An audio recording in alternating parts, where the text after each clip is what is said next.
and we are moving forward the way that we did prior to COVID. We're going to be back in January, and COVID will still be a part of our lives and a part of conversations. So if there is an instance where you feel personally unsafe or unable to be able to visit in person as a rule, so it could be I have a medical reason that restricts me from being able to complete these visits, or there is a situation that says that you cannot visit, so let's say that the caregiver in your child's home has COVID. In these cases, we will not require that you visit face-to-face in person, but you need to talk with your supervisor about that and get that approved before you don't do the visit. So we don't want to check with you on February 5th and say, hey, how did your child visit go last month? And you say like, oh, I didn't do it because they had COVID, which we will approve if the family has COVID, but we need to know about it in advance. So if you need an exception to say I'm not visiting face-to-face in person this month, you just need to talk to your CASA supervisor, run that by them, and make a plan with them about what you're going to do alternatively. Because even if we're not doing those visits for reasons related to COVID, we still have to do the face-to-face virtual visit, Zoom, Skype, FaceTime, whatever it may be. Does anyone feel, do y'all feel okay about shifting back to our old standards in January? If you feel uncomfortable with it, I started to say, does anyone feel uncomfortable with it? If you feel uncomfortable with it, worried about it, please talk to me, talk to your supervisor. We will work through what we need to do for y'all's cases to make sure that y'all stay and feel safe, but also that our kids are having an engaging advocate who is a part of their life. Okay. So one question I want to ask you guys is how have y'all been able to make the best out of virtual visits? We've been doing them for a year and a half now, and we know that virtual visits are not the best way to have contact with our kids. Has anyone found a way to make virtual visits worthwhile or engaging? Kaylee? For my case, I have a baby that can obviously not speak yet, and so I can't always just ask questions on how they're doing, things like that. I always have to ask the caregiver how he's doing.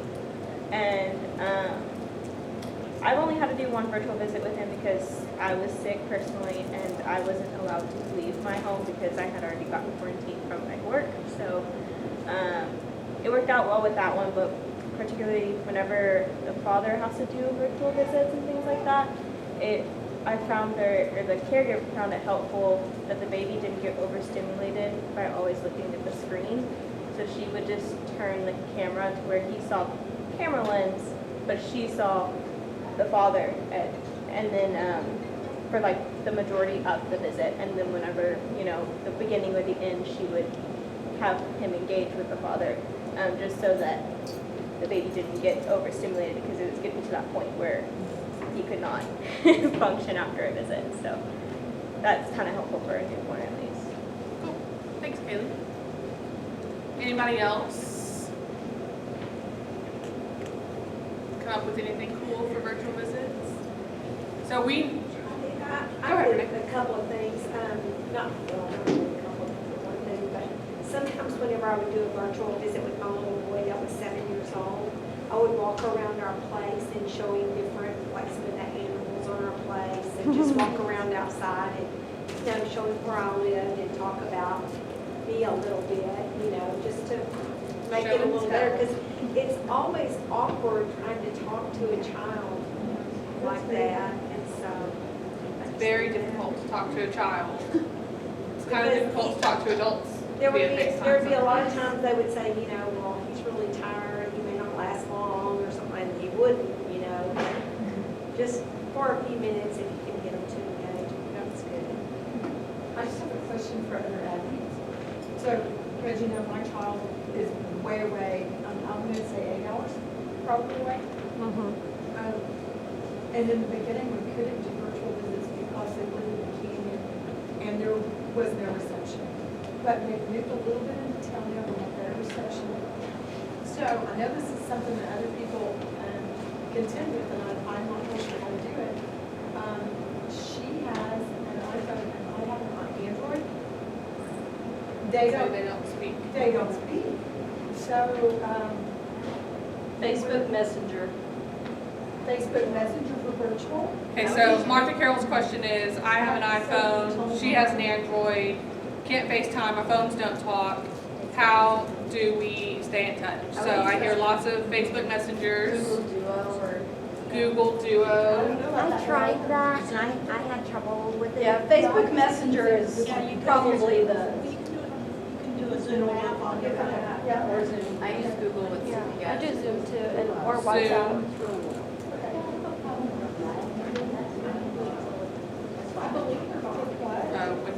With lagging. And that's confusing code, confusing they start to ask a question, they're still. Is that on FaceTime or is that on the lag? Is it on which? Zoom. What platform were you using when there was the lag? Figure it out. Were you using Zoom or FaceTime? I think it was FaceTime. FaceTime. It's just your connection. Yeah, it's just your internet connection.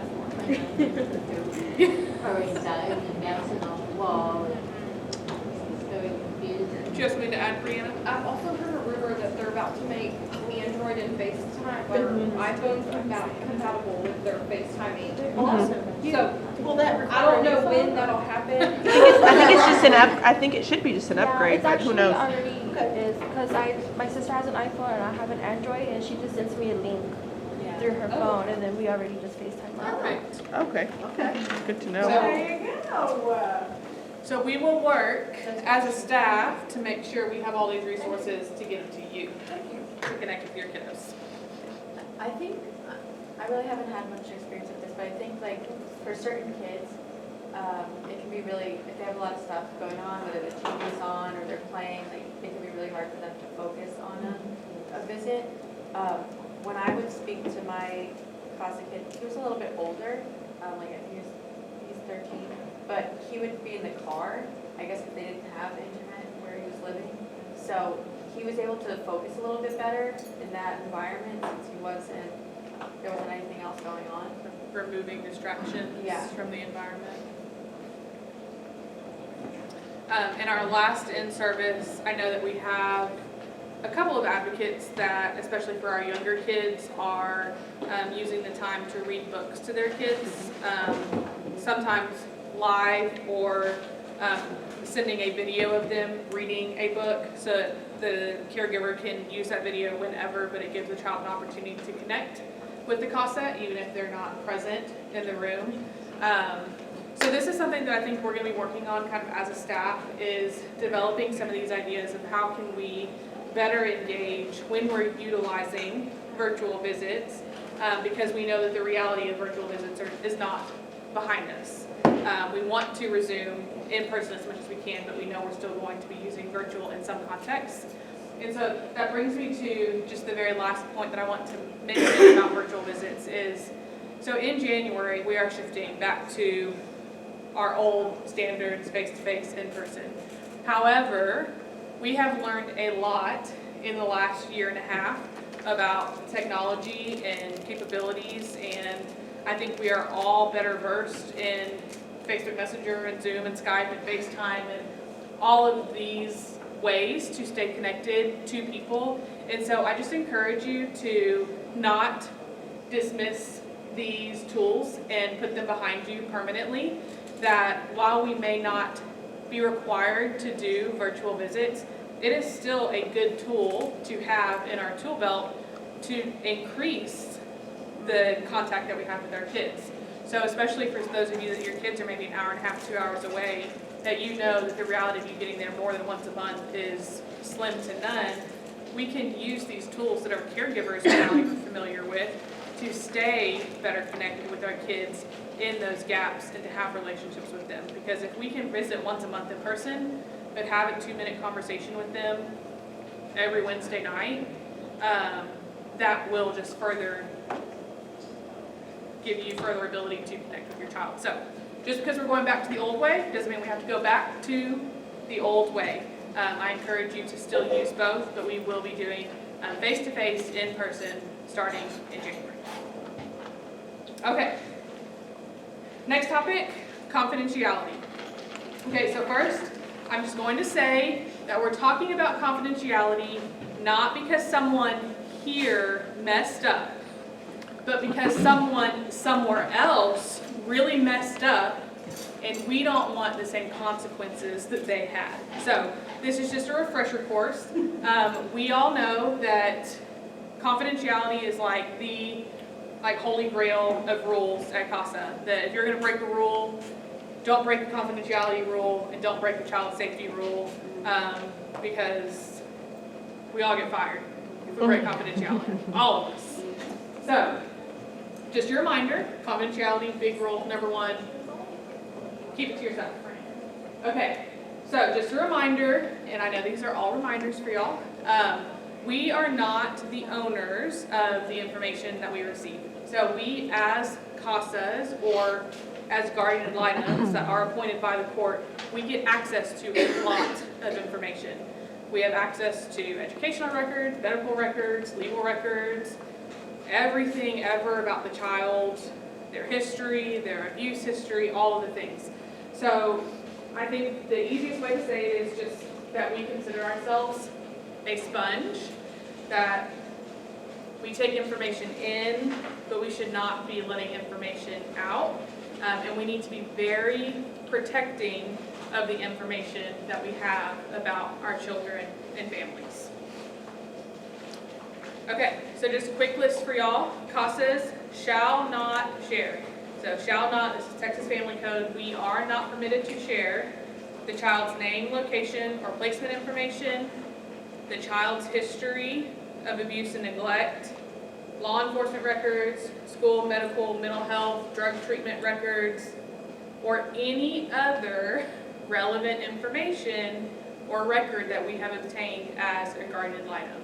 Now, this list, you guys know, is limited to outside of the scope of the case. So this is not saying you cannot talk to your attorney ad litem and tell them the child's name. They are a party to the case. You can talk with your attorneys about this information. But this is, we shouldn't be sharing this information with our roommate or our husband. You guys know this information. This isn't like grocery store conversation talking about CASA. Okay. Kim, just take Monday lunch, for instance. If we mention some of that with our peers in discussing cases and sharing information, is that all right, CASA to CASA? It can be, but even within ourselves, we need to be careful and share as little as possible to get the support that we need. So we shouldn't just be sharing it to share it, but if we're looking for guidance, advice, assistance from other CASAs, then we can share.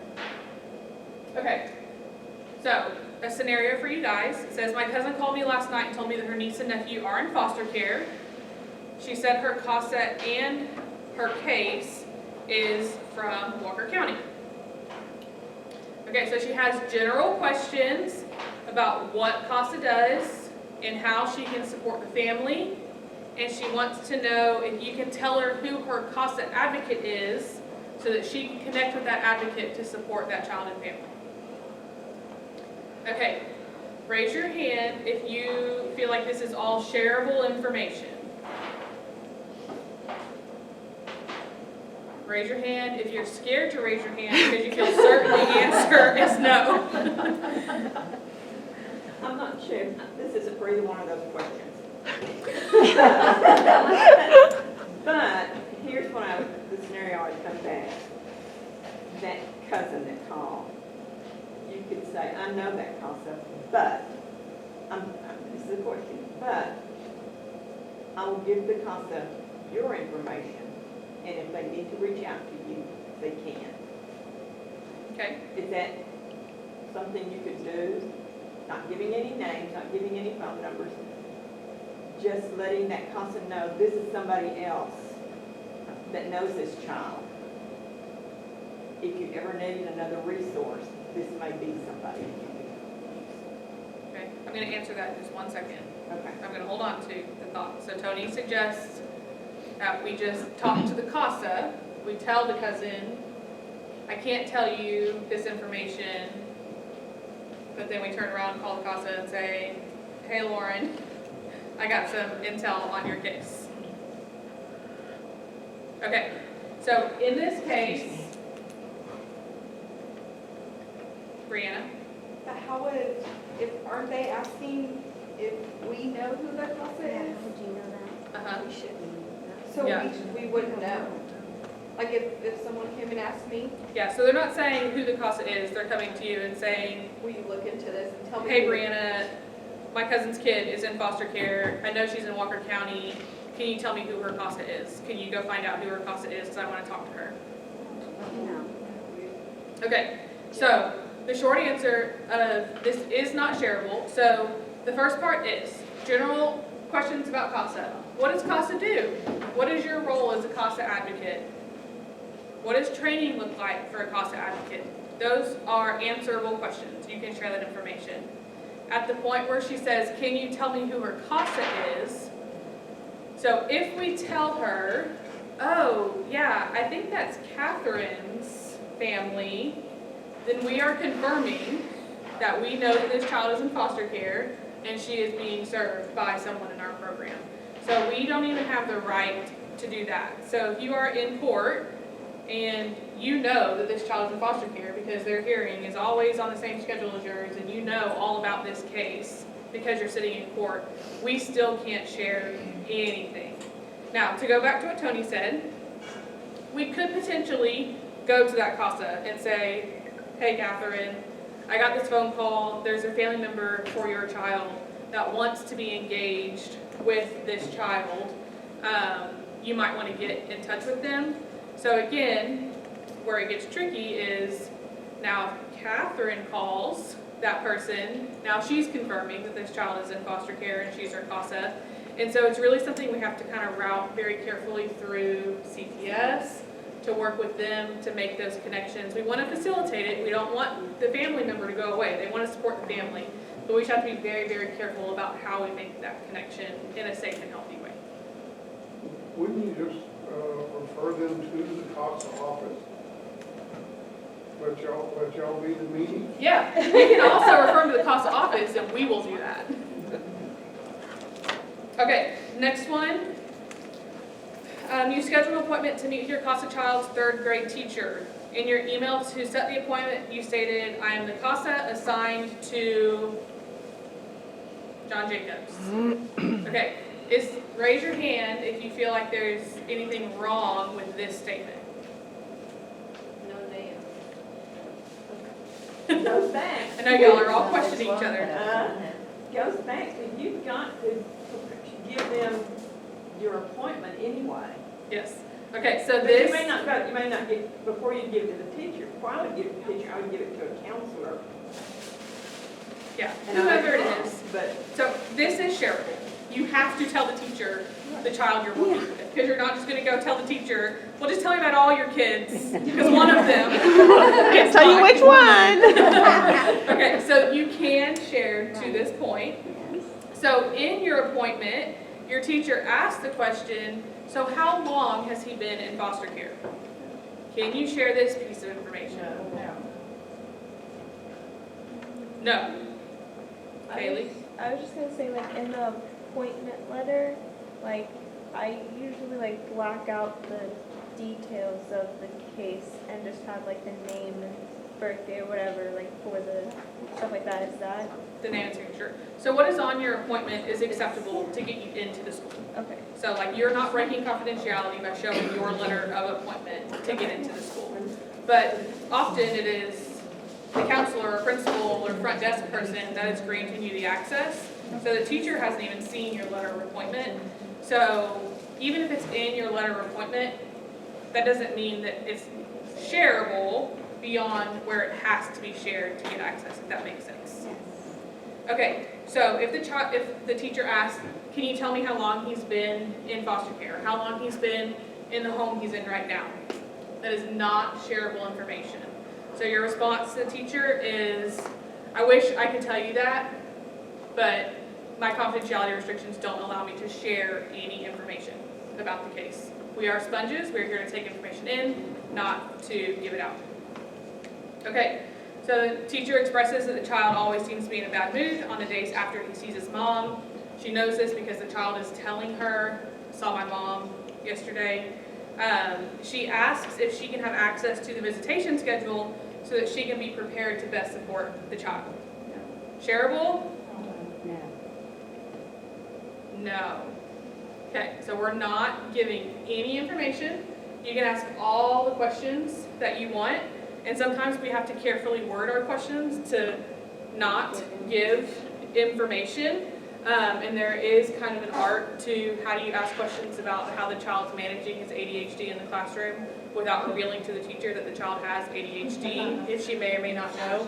And so if you feel uncertain about how to navigate those questions, again, talk with your supervisors and we can help walk you through how to ask the questions in a way that we are not giving away information.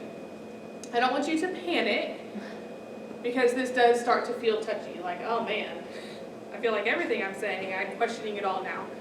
I don't want you to be over concerned, but I do want you to be as cautious as you possibly can be when it comes to confidentiality. Okay. One more. You're in the waiting room of the doctor's office. I call this one the Janet scenario. And the patient notices your CASA t-shirt. She asks if you're a CASA and says she's always been interested in becoming a CASA. She begins with asking questions about your role and what kinds of things you do as an advocate. Shareable? Yes, absolutely. Please, recruit away. Help us. Okay. So you are sure you are going to recruit this person before you leave the doctor's office this day. In a conversation, you tell her a brief story about some recent challenges that the case has endured. You slightly alter the facts to protect the confidentiality of the child, but the person suddenly realizes similarities to a case that she's familiar with, a friend of hers, and she realizes all of a sudden that you are this child's CASA advocate. Okay, so obviously we crossed the line there, right? Now, this is a line that is very easy for us to cross. And I put it on here to say, we can share information to a degree with the public about our kids, but we need to be very careful about what details we're putting together, and not in a way that if this person doesn't know this child, they wouldn't be able to identify them. But if this person does know the child, would they be able to identify them? Because if they do know the child, then you potentially just told them 10 facts about the case they didn't know before because they put 2 and 2 together. And so, again, especially for current and recent cases, we should be very careful about what we're sharing so that our kids stay protected and that we are not getting in trouble for sharing information. Okay, can we post pictures of our CASA children on Facebook? Please don't. Can we store pictures of our CASA children on our phone? I hope so, I think so. Uh-oh. Yes, but. Okay, so this is not a black and white, but this scenario that I'm going to just encourage you to consider is, let's say you go on a child visit and you have pictures of your CASA child on your phone, and then the next day you do a really fun craft project at home, and you can't wait to show your best friend how cute it turned out. And so y'all are out to dinner a week later, and you say, okay, look, here are all the pictures of this project. You hand her your phone, and you say, you can just scroll. There's like 10 or 12 pictures. And so then she lands on a picture, and it's like, oh, who's this? And then you're in this weird situation that you're like, oh, some kid I know. So, in that particular case, there may, is it a direct breach of confidentiality? No, because you didn't say, oh yeah, that's my CASA kid. You can keep scrolling, there's more pictures of him too. But if our phone isn't password protected, if there are other people that have access to our phone that are not CASA companions that could reasonably have access to that information, we just need to be very careful about where we're storing it. This includes Our computer, if you have it on your computer that you share as a household, are the people that use your computer? If so, protect the file. There are ways to password protect a folder on your computer or to have hidden folders of photos on your phone. Again, if you need help doing those things, we're happy to walk you through that. But just be mindful of where we are storing our children's content. Okay, so what happens if we don't follow these rules? Number one, we're all fired. The reason that this came up is, I can't remember the state, and I keep forgetting to look it up, but there is a state in the United States that had some confidentiality issues, kind of statewide as a standard, and the entire state was stripped of funding for CASA, and their CASA programs are no longer permitted to be appointed by the court.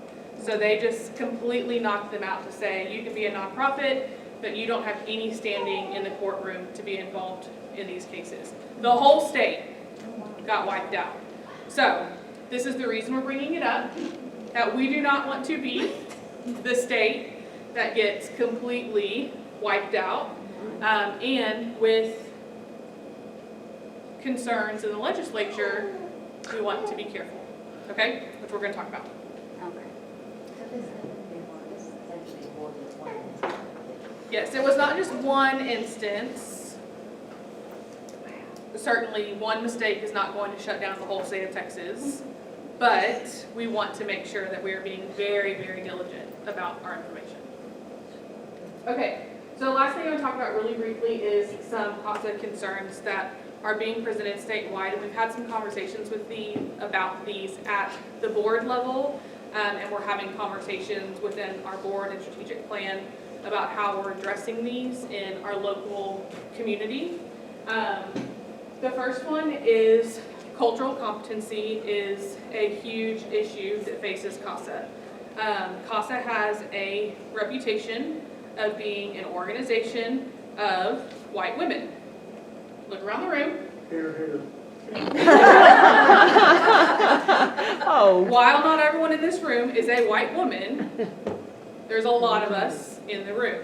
So we know that perception is reality, and we have a responsibility as CASAs to be culturally competent. We need to be participating in diversity trainings, not because Texas CASA tells us we have to do diversity training once a year, but because our children are diverse, because our families have diverse needs, and we need to do everything we can to make sure that we are understanding diversity and we are connecting with our children and families in a relevant way.